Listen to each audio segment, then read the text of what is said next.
Hi everyone. I hope everyone is good. Um, Welcome to Quantum Robotics. So, from today we will start our section, right? So, coming to the data science, AI, ML, and a lot of stuff that we'll be covering across. So, let's start with the today's section, right? So, yeah, let's start with basics of data science. So this data science, I hope at least everyone is heard of, right? So it is a field that involves the extraction of insights and knowledge from data. So this data can be various sources, right? So again, using the data, we can actually get some insights from our analysis, and also we need a lot of statistical method, a lot of mathematical techniques, some computation tools, right, to analyze the data or to interpret some complex data sets. So the goal of this data science is nothing but to uncover some pattern, trend, or extract some valuable information, which we can actually use for decision making and some problem solving, right? So that is a major advantage of data science, right? So let's start with maybe the just basics today, and let's see. So today we can actually discuss the ML, different types of ML, right? And what are the different types, and so on. So, okay, yeah. So as I think everyone is heard of at least what is machine learning, right? So it's nothing but machine learning. So machine will learn itself, right? As similarly like how human learns, right? So maybe consider, how are we going and training a small child. So similarly machine should actually learn by itself, and machine can actually predict, okay, this is what this is, right? Maybe consider you are giving a small apple to a small child, right? So depending upon the color, shape and size, the child can actually recognize, okay, this is the apple, where I have recognized the pattern, right? Typically it looks red or green and so on. So it is a distinct curve shape. So the child can actually predict, right, from examples like which the child has already learned. From that example child will actually predict, right? So similarly this is how the machine learning model will work. So it will generalize, no, it will actually learn from the data. So it will actually identify the patterns, right? And machine can actually do some predictions on the data. So similarly, I hope everyone understood, right, at least what is machine learning. So machine will actually learn from the training data, like how the child learned this is apple, right? So similarly a machine can also learn, depends upon the data, like it can actually identify the pattern, which can use for further decision making processes, right? Yeah. So coming to the different types of ML, right? So we have something called supervised learning, okay, and we have something called unsupervised learning, and so and so. Okay, let's deep dive. Okay, so I think everyone is understood what is ML now, right? So coming to the supervised technique, okay. So this supervised learning is nothing but the algorithm is trained on the labeled data, as child is labeled from the labeled data, right? Because child knows this is apple, right? Yeah. Similarly, where each input has the corresponding output in the supervised learning, right? So which we can actually make some predictions or some classifications on this, right? So that's why we call it as supervised learning, okay. So consider there are a lot of examples which we can speak in supervised learning, maybe predicting my house prices, right? And so on. So predicting, whether are affected by covid or not, so and so. So what is happening here, the machine will actually learn from his labeled data sets, right? So where each input has a corresponding output. So that's why we say it as supervised learning. So next we have something called unsupervised learning, okay. So this unsupervised learning is nothing but the machine will actually learn from unlabeled data, okay. So where the algorithm explores the data structure or some pattern, okay, without having the guidance on the desired outputs, okay. So coming to this, why are we going and using this unsupervised means do some consider I stay in Bangalore, right? So consider, I need to differentiate some who are my uh, or to segment my buying behavior of iPhone, right? So I need to do some clustering. Okay, this particular area, or I can actually do a lot of clustering, right? Maybe this particular area people buy a lot of iPhone. So even though it doesn't have any relevancy, but I can actually cluster, right? By understanding the different behavior from the similar buying patterns and so on, so right, something like that. So again, unsupervised learning is nothing but it is a process where the model is trained using a information which is not labeled. Okay, so that's why we use unsupervised. Okay, I hope you understood. So it's nothing but, I'll again repeat it. Okay, so here the machine or will not learn from any desired output, right? So we can say clustering is one of the examples, or reducing the dimensionality from large data set. So all these are some sort of examples of unsupervised. Next we have something called reinforcement. So reinforcement is nothing but training a computer program, right, to play a game. So that can be one of the example here, that the program learns by receiving some rewards for the desirable moves, right? So that can be one of the example for reinforcement. So reinforcement learning is learning by interacting with a space or an environment. Okay, so coming to this why consider, everyone knows the chess game, right? So here, we train a computer program to play a game. So either we need to move left, right, or forward or backward, right? So depending on the moves, we have different penalties and so on, so right. So over the time, the program is actually refines its strategy to maximize this reward and all, right? So same way the reinforcement learning will actually learn by interacting with the space or environment. So this is about the three different types of ML: supervised, unsupervised, and reinforcement. Supervised means the process of algorithm learned from the training data set, how the child learns, right? Similarly, maybe the price of house prediction, so on, so can be the examples of supervised. Whereas coming to the unsupervised technique, this is a process where a train model is trained using information which is not labeled. Okay, so maybe I told the clustering, right? So maybe clustering based on the market segments and so on. So this can be one of the examples in unsupervised. And reinforcement is nothing but where we train a computer program to play a game, right? So that can be one of the examples in reinforcement. So these are the different types of ML that we just discussed now. Okay, so let's move forward. So coming to the different algorithms, right? So I think everyone understood ML. What are the types of ML, right? So why do we use ML? Yes, of course, we need to get some insights from a data, right? We need to predict from our data, right? Maybe next month what will be my sales, maybe next year what will be my sales. So something like that we can actually predict, right? So machine can actually predict from other data set. So okay, so coming to the algorithms, there are a lot of algorithms, right? So we have linear regression, we have logistic regression, we have decision tree, random forest, and naive Bayes classifier. Okay, we will be discussing and learning further. Okay, so at least, okay, so this coming to the supervised learning. Okay, so supervised learning, we have something called regression and classification. Okay, so that means machine will learn from the label data, right? Yeah, so in the supervised learning, a known dataset with observation, features, and response is used to create and train the ML algorithm. A predictive model built on top of this algorithm is then used to predict the response for the new dataset that has same features, right? Yeah. So here in the supervised learning, the training dataset consists of input output pairs, right, where we call it as labeled dataset. So this labeled dataset is essential for algorithm to learn and to map or to have some relationship between input and output, right? Next, coming after labeled data, we will need to train the process. during the training, the algorithm, what it will do, it just adjusts the internal parameters to minimize the difference between its prediction and the actual outputs in the labeled dataset itself.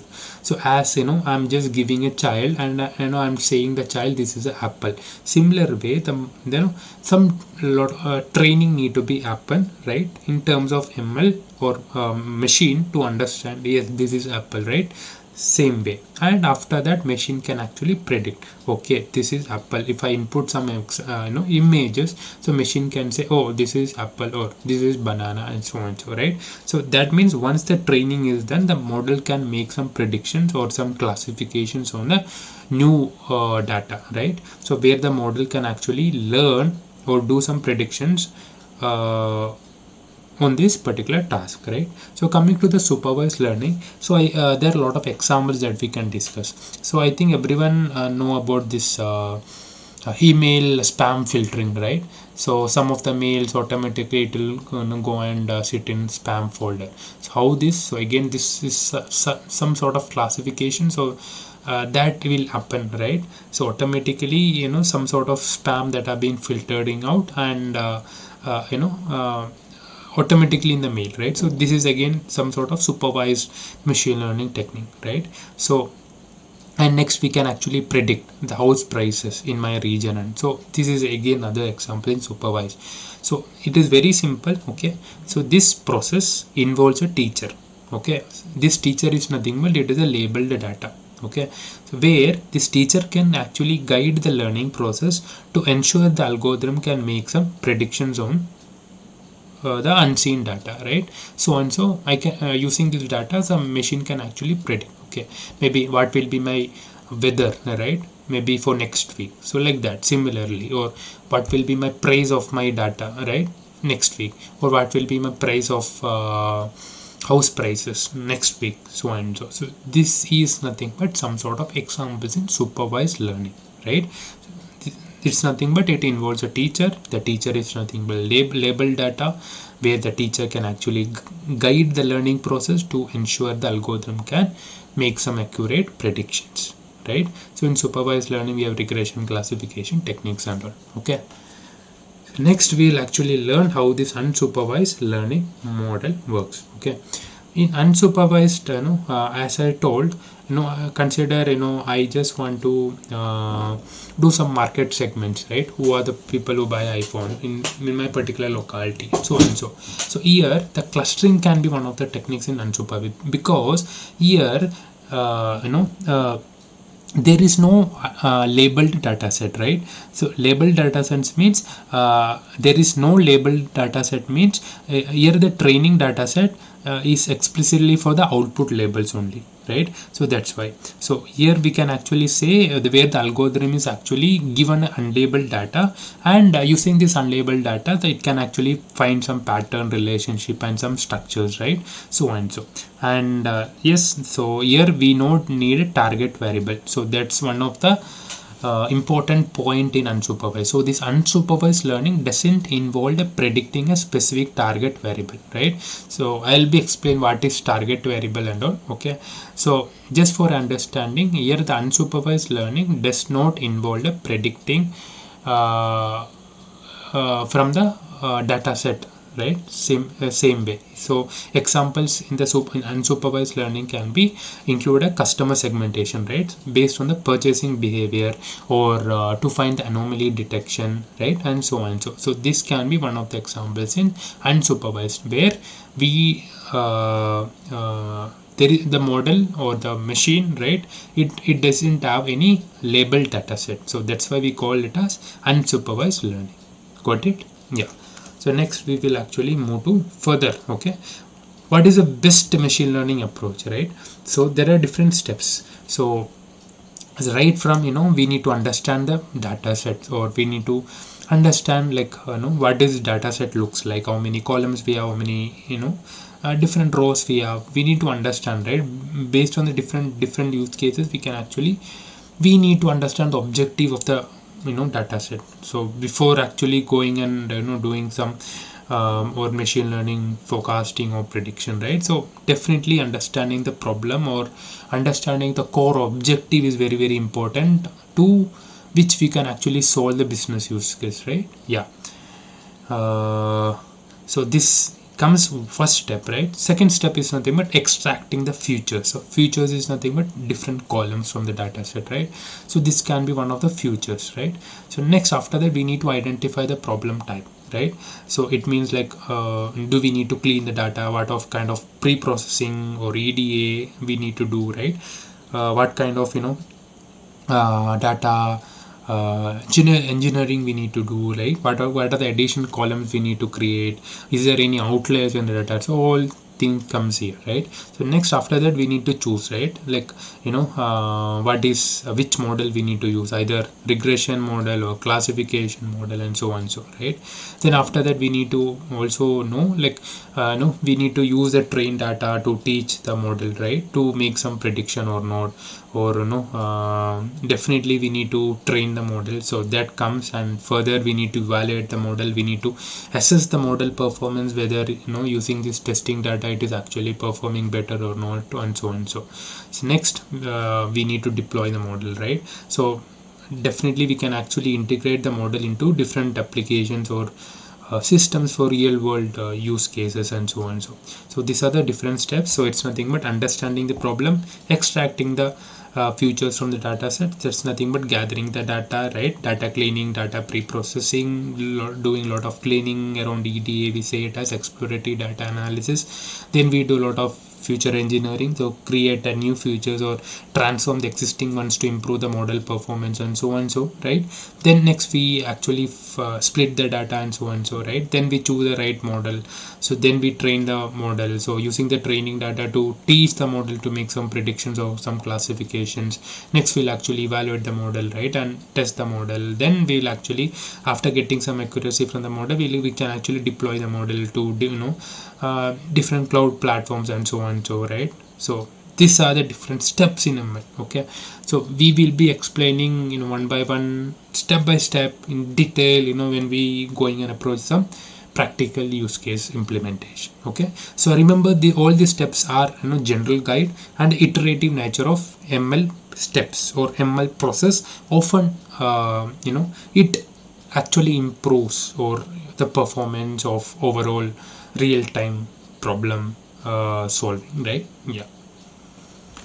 So next, there is something called scikit-learn. Okay, so using this particular library, okay, we can actually import the ML libraries in Python. So it's built on NumPy, SciPy, Matplotlib, and a lot of ML stuff. So using this scikit-learn, okay, we can actually do the tasks such as classification, regression, clustering, a lot of things. Okay, so we will be touching that things as well. Okay, just for your understanding, scikit-learn is a powerful and the modern ML Python library for fully and semi-automated data analysis. Someone asked, what is scikit-learn? Okay, so you can actually tell, yes, it involves a supervised and unsupervised learning algorithms. So it includes a variety of algorithms, such as lot of algorithm which we just seen, right? Linear regression, logistic regression, decision tree, random forest, lot of things. Okay, so even this, using this, we can actually evaluate the model, do a lot of pre-processing, and a lot of things, right?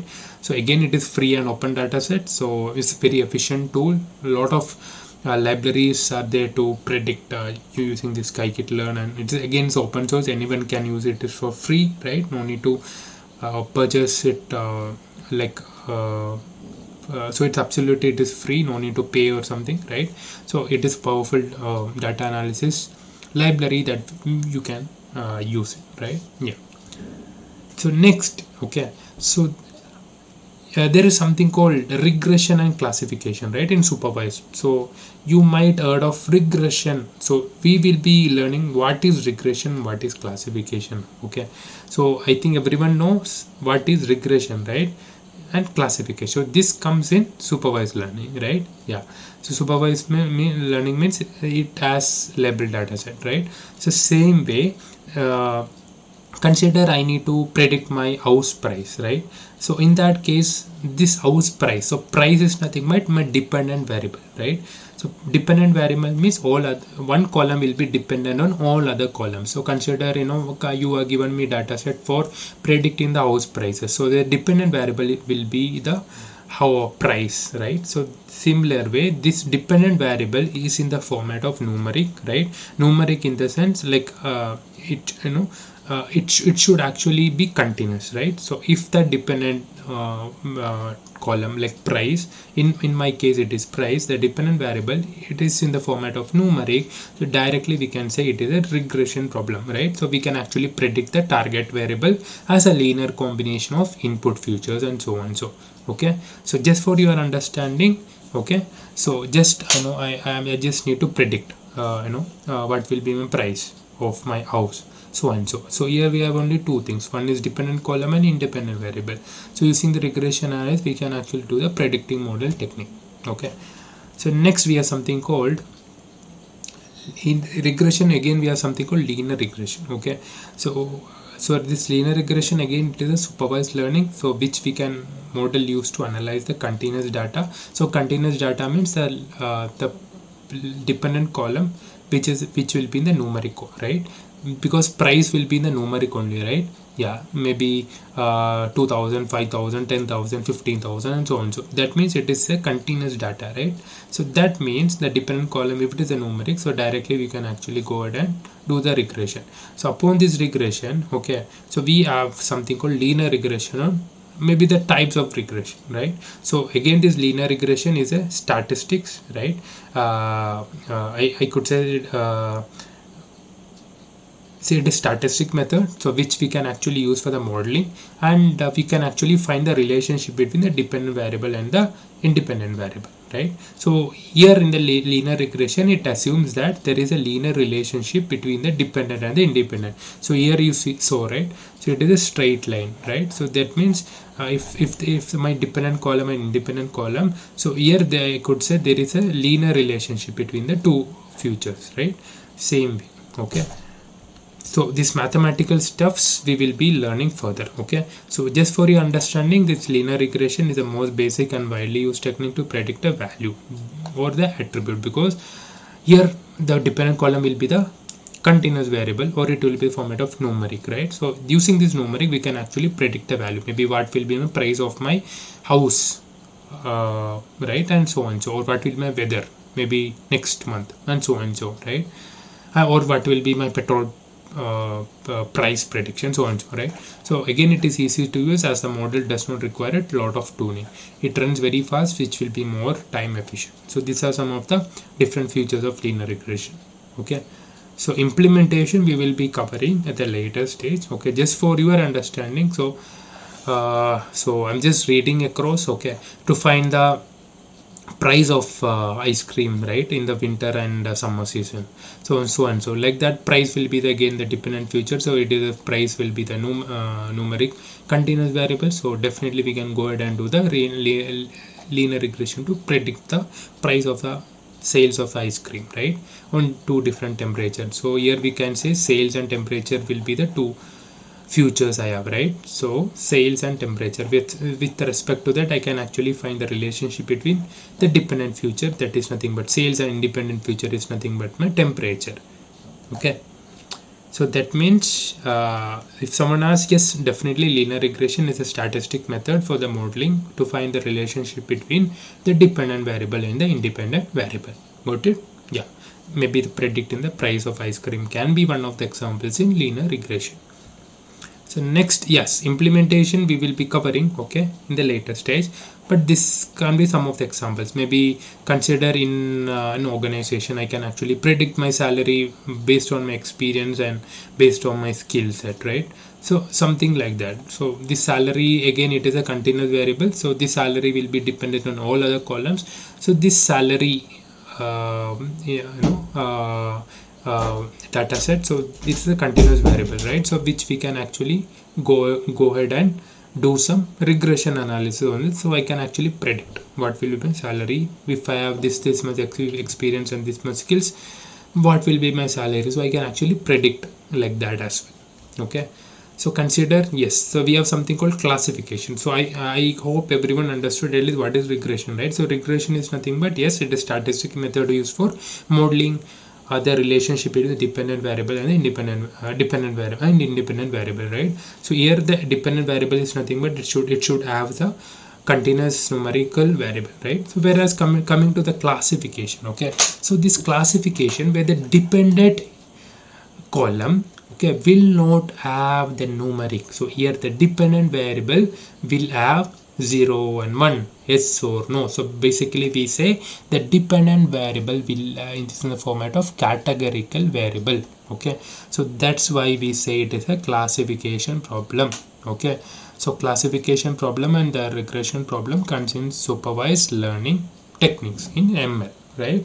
Yeah, so I'll explain classification. Again, it is a type of supervised ML problem where my goal is to predict which category or which classes I belongs to, right? So I just explained you the email spam classifier. So we have only two options, spam or either not spam. So spam is nothing but we consider 1 and not spam it is 0, right? We have only two options. So classification is a problem identifying to which category, right?